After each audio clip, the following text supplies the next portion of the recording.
He will not force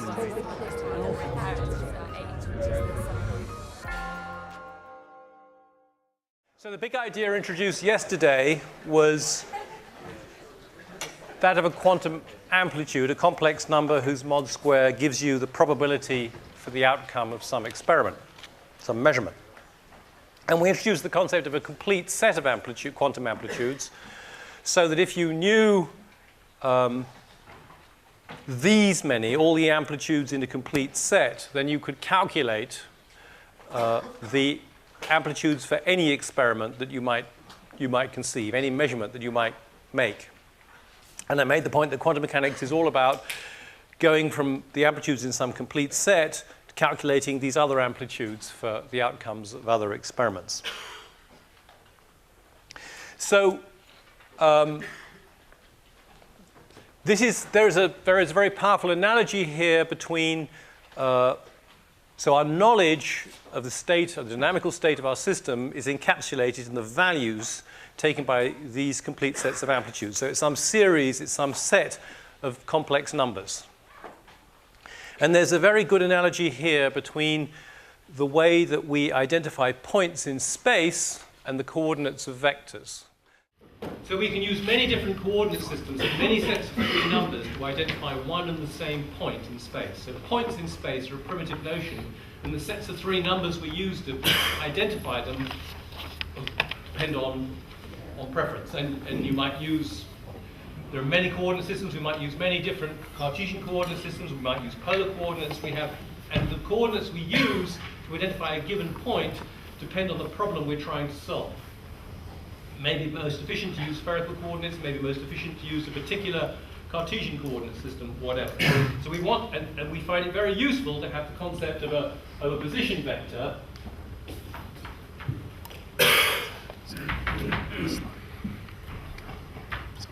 R, which we understand to be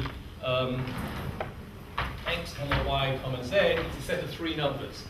But it's more than a set of three numbers. It's really an equivalence class of sets of three numbers, because every different coordinate system would have a different set of three numbers, all for the same point. So Dirac introduced the concept of a ket of psi. So this symbol effectively characterizes the symbol stands for the state of our system, the dynamical state of our system, and you can think of it symbolically stands for A1, we have a new one, right? So it stands for A1, A2, A3, A4, dot, dot, dot, right? So we don't know how many quantum amplitudes we need in order to characterize our system, so it just goes dot, dot, dot. But the power of the notation is the power that we get from position vectors. Instead of writing all this, if we write all this stuff down, then we are committing ourselves to a particular coordinate system, if you like, to a particular set of complete amplitudes. Whereas what we really want to do is focus on the dynamical state of our system. This is the dynamical state of our system. We might find it convenient to use the amplitudes to find the different possible energies. We might find it convenient to use instead the amplitudes for the different possible measurements of the momentum or the position or whatever. We leave that flexible by using excuse me. There we go. By using this symbol said ket, and of course that is the back end of brat ket. We will have bras in a moment. Okay. Now we know what it is. If we have got two kets, supposing this stands for, this is another dynamical state of the system, and let it be defined, let it be in some particular system, let it be these numbers, B1, B2, B3, etc. Then, because we know what it is to add amplitudes, indeed we know we're under orders to add amplitudes when something can happen by two different routes, it makes sense to define the object. We know what this object is. It is A1 plus B1, comma, A2 plus B2 to comma, and so on. So if you add two kets, that says the dynamical state of the system, which is described by the amplitude, the first amplitude being the sum of the amplitudes from the individual bits, the second amplitude being the sum of the amplitudes, the second amplitudes for the individual bits, and so on, right? So just as you add two vectors, if you add two vectors, you add the x components, and you add the y components, and you add the z components to make a new set of three numbers. That's what we do with kets. So we know how to add kets now, and we also know what it is to multiply kets. We can define a new ket, psi primed, being, which we write like this, alpha at psi, well, this is just some complex number. We define this to be the ket alpha A1, comma, alpha A2, comma, and so on. In other words, if you multiply a ket by some complex number alpha, what you mean is the dynamical state of the system that you would have, which has amplitudes alpha times the original amplitude in every slot. So we know how to add these things and how to multiply these things by complex numbers. It follows that kets form a vector space. So I guess you've encountered this idea in Professor Essler's lectures, right? That the elements of a vector space are, for a mathematician, they are nothing but objects which you can add and objects you can multiply by numbers, either real numbers or complex numbers at your discretion. So that kets form part of a vector space. We'll call this vector space big V. You, from those lectures, I hope, know that what you get. No, yeah. In those lectures, I hope you've met the idea of a basis. A set of basis kets. What is a set of basis kets? It's a set of objects I,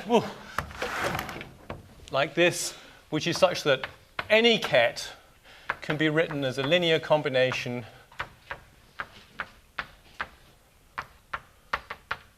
to whatever you need. It's a set of kets such that any ket, for example, the dynamical state of our system, can be written as a linear combination of these kets, right? Then we have the idea of an adjoint space. I hope I'm just reminding you of stuff that you've already met. If we consider the linear, we are going to be very interested in the linear complex valued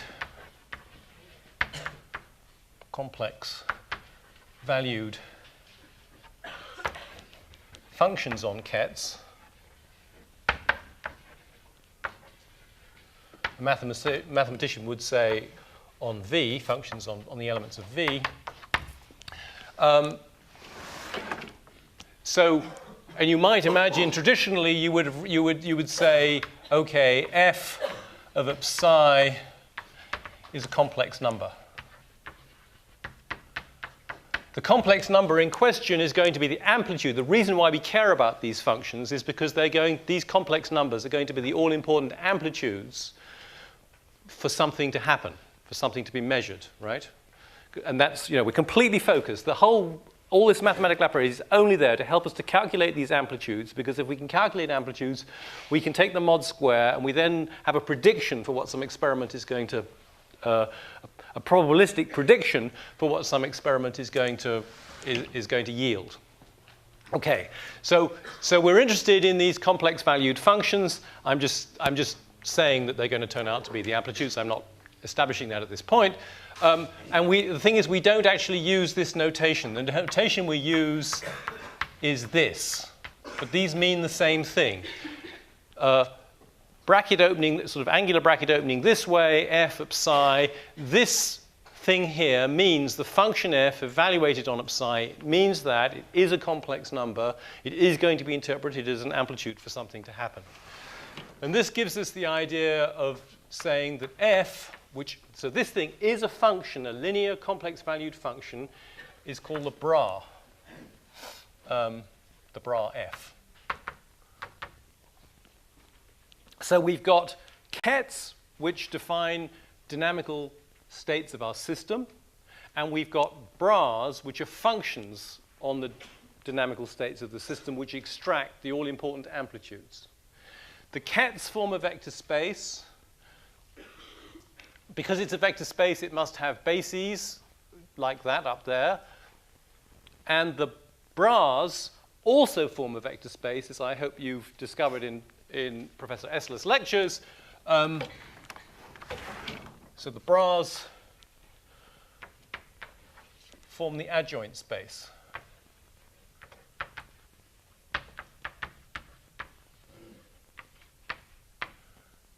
Often called V-primed. Why do they form a vector space? Because I know what it is to add two bras. If you give me a bra F and a bra G, I can form a new bra. Let's call it H for originality. Right? In order to give meaning to this, I need to know what H does. What H does to any state of psi. I want to know a function is defined by the value it takes on any possible argument. So I need to know what H of psi is, what number that is.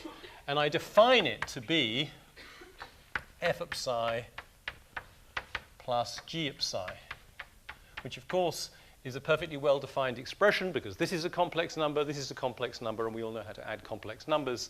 So this is the definition of the function of the bra H. So I know what it is to add two functions, and of course I know what it is also to multiply a function by some constant thing. So I define the ket G primed, meaning alpha G, by the rule G primed of psi is alpha G of psi. Okay, so again, this is perfectly well defined because that's just a complex number, and so this multiplication is well defined. So now I know what G primed, what value it takes in every psi. So this is the point that this is the basic principle that establishes that the functions, the linear complex valued functions on a vector space form a vector space, the adjoint space. And we're going to be working extensively with both the kets and the bras. The only other thing that we need to remind ourselves is that the dimension of the adjoint space is equal to the dimension of the space itself. And so if and how do we define this? We have we prove. So if we're given a basis of kets I, for each one of these we define a bra, and we do it as follows. We say that the bra J is the object, is the function on the kets such that this complex number Ji is equal to delta Ij. So in other words, it's nothing if J, the label J, is not equal to the label I, and it's 1 if the label J is equal to the label I, right? So this equation defines J, the bra J. So that we're saying that for example, 2, the function 2, belonging to the second ket in our basis, is defined, this is a function, and it's defined such that 2 on 2 is 1, and 2 on anything else equals 0. So that is a perfectly good rule which defines the value that the function j takes on every element of the basis. And again, from Professor Essler's lectures, I hope you're aware and can show that if you know what a function takes in every element of the basis, a linear function takes in every element of the basis, you know what it takes in every ket whatsoever. So there's one final thing that we want to do in this abstract area. We want to say, supposing that psi is equal to the sum ai so we take a state of our system, and we have it as a linear combination of the basis states. Then we define a function. This is the funny part, right? So far, I hope everything's been fairly straightforward. But now I'm saying, associated with the state of our system, I want to define a function on states. And the function in question is defined by this rule, that it's AI complex conjugate times I, the bra I. So given that my state of my system is a certain linear combination of the basis states, I'm saying that the function associated with that state of the system is a certain linear combination of the functions, these functions which are associated with the basis states. Why do we do that? One reason we do that is in order that we can evaluate this important number, psi. So let's have a look at that number. That is the sum. I write this out as the sum AI star I, summed over I, and then I have to write this one out as a sum AJ of J. So I'm summing over J. These are just dummy labels, right? So I'm entitled to call one J and one I. So it's a sum over J is 1 to however many we need, and I is 1 to however many we need. This is a linear function, right? We're evaluating this linear function on this dirty great sum, but because it's a linear function, the dirty great sum can be taken outside, so I can write this as the sum of I and now J, which being 1 to whatever it is, of AI star AJ of I J. There I've used the linearity of the function I. And now I use the fact that this is by definition of this function, delta ij, so it is nothing unless I equals j. So now let's do the sum over j, for example. As I do the sum over j, I will get nothing here except for that particular j, which is equal to I, and then this will become 1. So this becomes the sum of AI star AI. In other words, it becomes the sum of AI mod squared, which now, that's just mathematics. Now we're back to physics. This is an amplitude to find, this should be an amplitude, AI, a quantum amplitude. And we're taking a sum of the mod squareds of the amplitudes. So this is the sum of the product, of the probabilities. So that should be 1 because the probabilities should all add up to 1. So my states, I would like my states to have this normalization condition. This is proper normalization.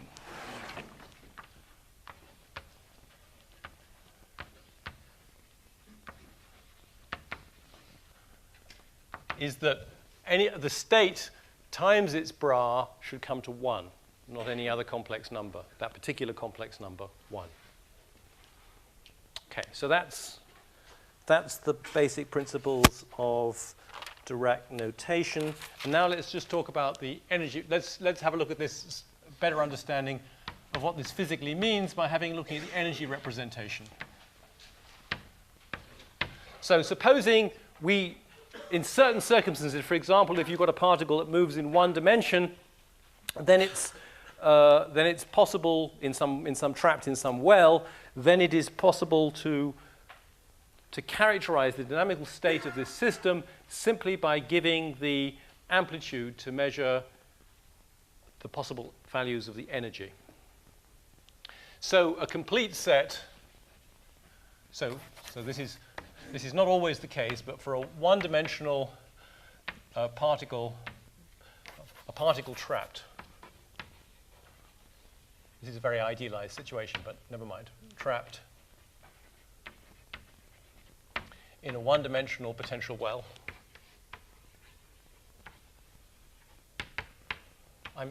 We will see that, and I'm asserting for the moment that the AI form a complete set of amplitudes.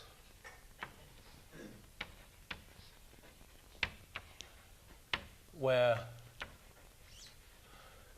AI mod squared is the probability of measuring the ith energy, the ith allowed energy, right? So the energy, in this case, when we have our particle trapped inside a potential well, has a discrete spectrum. Remember, we introduced the idea of a spectrum. Those are the possible values of your measurement. You can only measure a discrete set of numbers. They're called EI. There's a probability that if I would measure the energy, I would find the energy to be EI. That's this mod square.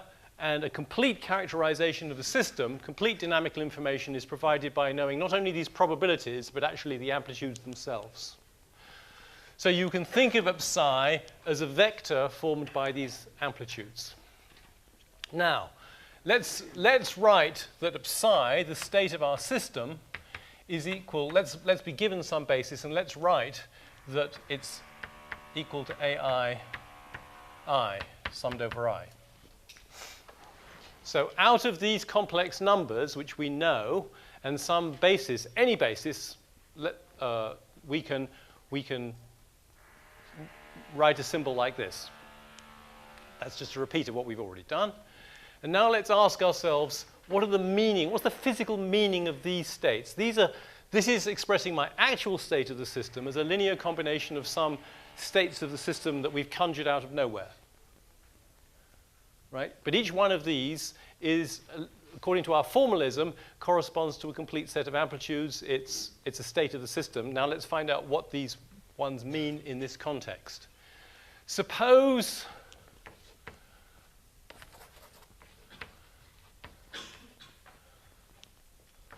we know the energy is actually E3. So that implies that A3 is 1 and AI equals 0 for I not equal to 3. So supposing we happen to know that the energy is E3, then the amplitudes must be like this. And what does that mean? That means that psi, the state of our system, is actually equal to 3, because in this sum, there's only going to be one non-vanishing term, and that will be A3, namely 1 times 3. So that tells us that this state 3 is actually the state of definitely having energy E3, and similarly for all the other ones. So a better notation, or a clearer notation, is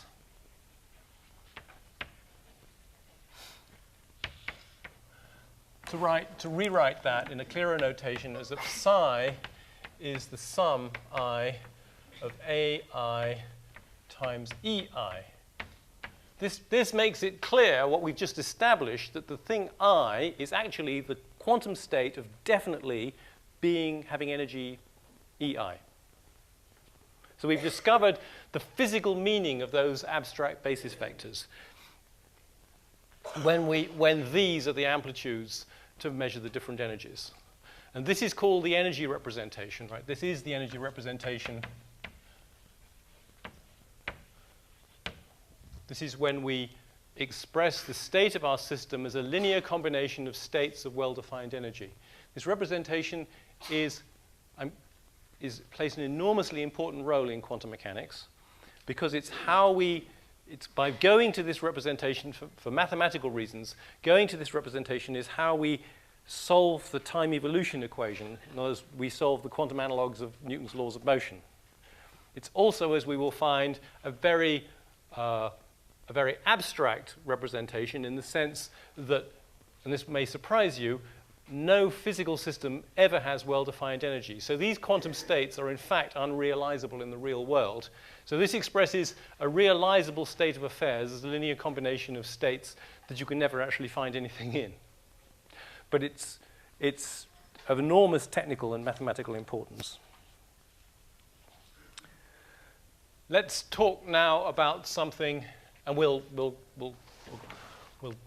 come back to the energy representation later on. But now let's move straight on to another illustration, which is back to spin a half. So I said that elementary particles are these tiny gyros, that the rate at which they spin never changes, but the direction in which the spin is oriented does change. I made the point yesterday that though you can know for certain the result of measuring the spin in one particular direction, for example, the component of the spin parallel to the z-axis, you cannot know the direction in which the thing is spinning, because even when you've measured the component parallel to the z-axis with precision, you're in deep ignorance about the value of the spin parallel to the x-axis or the y-axis. You only know it does have spin in those directions, but you do not know the sign of this. You do not know how much spin is along x or along y. But a complete so for S, so if we measure the spin along the z-axis, and I'm going to say that this is now plus or minus a half. Now, yesterday I had an h-bar here in some sense. I was using a slightly different notation, but I had an h-bar there. The angular momentum, h-bar has dimensions of angular momentum. So the angular momentum, what this means is that if Sz is plus a half, that means the angular momentum in the z direction is plus a half h-bar. But it turns out to be convenient to leave off the h-bar when talking about the so-called spin of Sz, partly because you'll see that spin in quantum mechanics really has a slightly dimensionless being, and partly because we don't want to write any more h-bars than we have to. It's just economical. So physically, the angular momentum is a half h-bar, but it's more convenient to write that Sz, this abstract thing, the spin, is plus a half or minus a half. So what do we have? We have two states. We have a complete set of states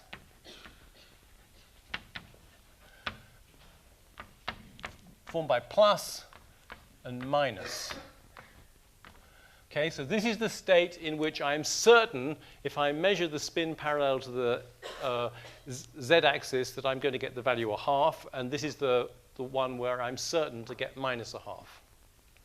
And the statement that's a complete set is to say that any state of my electron or whatever could be written as A plus,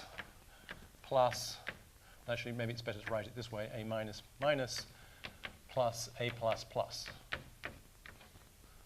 So since this is a nice easy case, there are only two components to our ket, A minus and A plus, and in just the same way that I might in ordinary vectors write that R is equal to, or the vector A, let's say, or B perhaps is better, B is equal to Bx Ex plus By Ey plus Bz Ez. Don't need a bracket, do I? No. Where here I've got three real numbers, Bx, By, and Bz, which are the components of B in some particular coordinate system. So here I'm saying the state of our electron could be written as a linear combination of this basis vector and this basis vector. So these kind of map across here. But this is a simpler case insofar as I've only got two components, A minus and A plus, rather than three components. So that's the analogy. Okay. Now we need to anticipate a formula. So what I claimed earlier was that if you know what A minus and A plus are, what those amplitudes are to find the spin in the z direction, either up or down, then you can calculate the amplitude to find the spin in any other direction, either parallel to that direction or anti-parallel to that direction. Okay, that's what I claimed. And now I'm going to quote a result which we will arrive at later, but we have to take it on trust for the moment. So the state, if we have a unit vector n, so let n is a unit vector, and it's in the direction theta and phi, right? These are regular polar coordinates which are defining a direction by pointing to a place on the unit sphere, and let n be the unit vector that points in that direction. Then I make the following assertion, that the state of being plus along the vector n, so this is a state of my electron. So if it's true that that's a complete set, it must be writable as a linear combination of this state and this state, right?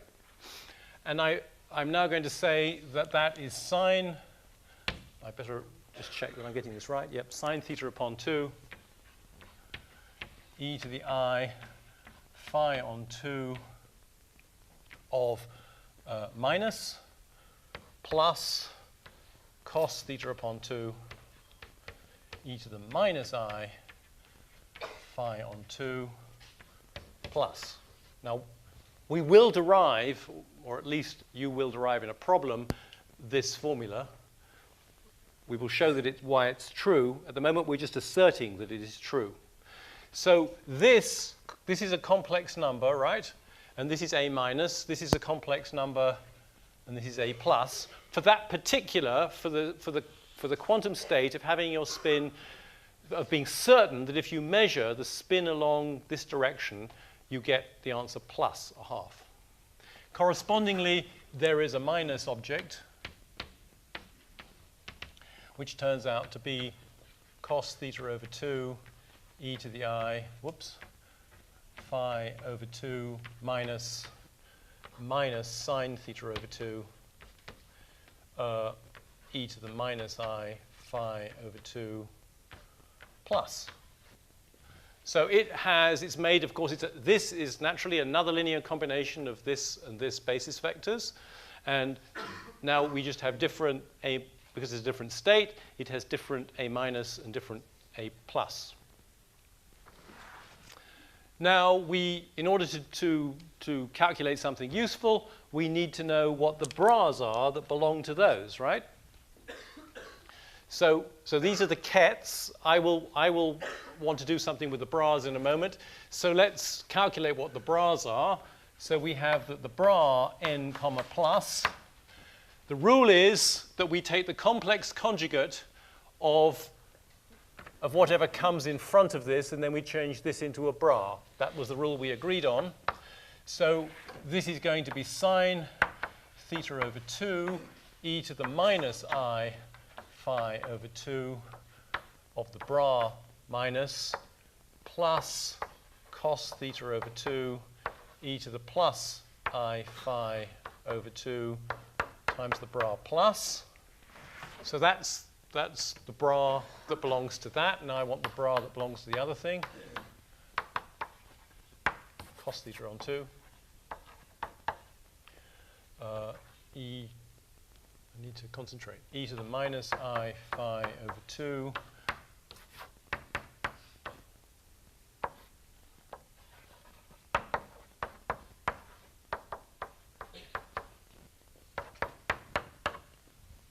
So there's a bit of practice in taking taking an adjoint, calculating the adjoint that belongs to a vector, a ket.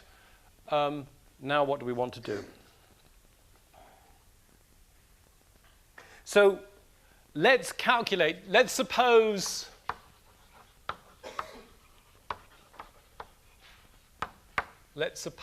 that we've just measured the spin, and we found the spin on the z direction, and the result of that measurement was plus a half. In that case, what we will know is that the state of our electron is actually plus. Let's just suppose we've made the relevant measurement, and that's the bottom line. So what we want to find now is the amplitude that if I would measure the spin along n, I would find that it was plus on n. Now, I now realize that I have left out, can we just cycle back to the energy representation where I should have pointed something out? What I should have pointed out was, from this expression here, well, perhaps it would be better to be done here. Let us point out at this point a very simple fact, that if I multiply this equation through by the bra Ej, so if I do Ej times this equation, what that means is that I'm going to evaluate the function Ej on both sides of the equation, then what am I going to discover? I'm going to discover that Ej up psi is equal to Aj. Why is that? Because, well, Ej up psi is obviously what appears on the left. What appears on the right is Ej times all this stuff. But Ej being a linear function, Ej pops inside here and meets that. These are two basis vectors, so they have delta Ij for their Ej on this Ei produces delta Ij. So when I get a delta Ij. When I do the sum over I, all that survives is Aj. Now, this is a fabulously, I should have pointed this out, it's an obvious equation, but it's fabulously important, and it tells us really why we're interested in these animals here, because it means that given a state of my system, it enables me to recover the amplitude for measuring Ej out of the state of the system. The rule is to get the amplitude for something, take the state of your system and bra through by the bra associated with the result, the interesting result of your measurement. In this case, Ej. So the amplitude to find that the energy is Ej is just Ej brought into the state of our system. So when I come back to this problem here, I want to know the amplitude to measure plus on n. So what I need to do is to calculate this by that principle.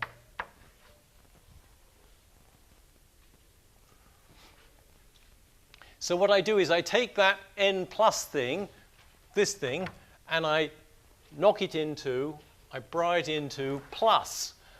That will produce me a minus plus here, which vanishes, and a plus plus here, which is the number 1. So I simply extract this. So this turns out to be cos theta over 2 e to the I phi over 2. So that's the amplitude to measure, this complex number is the amplitude to measure that the spin is along the vector n, where theta and phi are the angles which define n, which means that the probability of measuring plus on n is simply cos squared phi over 2. Does that make sense? Theta over 2. Right? Because this goes away when we take the mod square. Does this make sense? When theta is naught, n coincides with the z-axis, and therefore the probability has to be 1, because we already know that it's certainly pointing down the z-axis. And guess what? It is 1. When theta is, let's say that theta is pi, which means that n is pointing in the direction of the minus z-axis, we should get the probability 0, because that's the probability to find that it's pointing down the minus z-axis, which is the same as the probability that we get minus along the plus z-axis. And when theta's pi, lo and behold, we're looking at cos squared of pi, cos of pi upon 2 squared, which is 0. So this does behave in a sensible way. Let's put theta equal to pi upon 2 and phi equal to 0. What does that imply? It implies that n is equal to ex, the unit vector in the x direction. So n becomes the x direction. What does that give me? That gives me that the probability for being plus on x, given that I'm plus on z, is it's not the probability, the amplitude. Then I'm looking at cos pi upon 2 upon 2. So cos pi upon 4, which is 1 over root 2, and I have an e to the I, nothing, e to the nothing, so that's just that, right? So guess what? If the spin, if we are guaranteed the answer plus a half for Sz, what's the probability of measuring plus along x? The answer is a half, because it's the square. The probability is the square of this. So p x plus is in this case equal to a half, which seems pretty reasonable, because in some sense, knowing that the spin is along it has a component plus along z, doesn't really, rather than minus along z, doesn't really help us to say anything about x. So we really have total uncertainty. Because if the probability to be plus on x is a half, the probability to minus on x must also be a half. Let's put theta equal to pi by 2 and phi equal to pi by 2. That implies that n is equal to ey, the unit vector in the y direction. What do we get then? Then we find that the amplitude y plus is still 1 upon root 2, but now we have e to the I pi on 4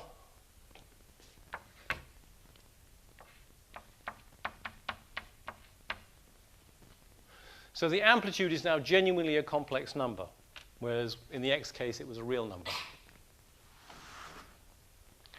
But the probability for getting plus on y is still a half. It's the same as it is on x, which again has to be the case by symmetry if you think about it.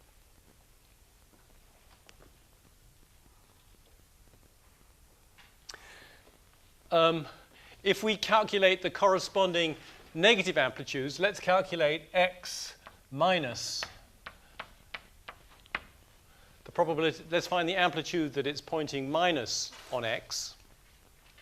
So then we have to take that n minus thing and bang it into plus, and what survives is the minus sine theta over 2. Well, strictly speaking, e to the I stuff, but that's, well, e to the I phi over 2. That's it. Actually, let's just make this n minus, right?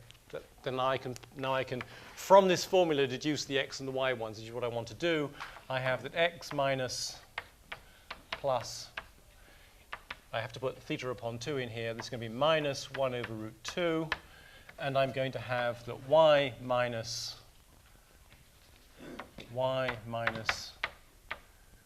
plus is going to be, so in that case, I'll have a 1 over root 2 here. I'll have minus 1 over root 2. And then here, I'll have an e to the I pi upon 4.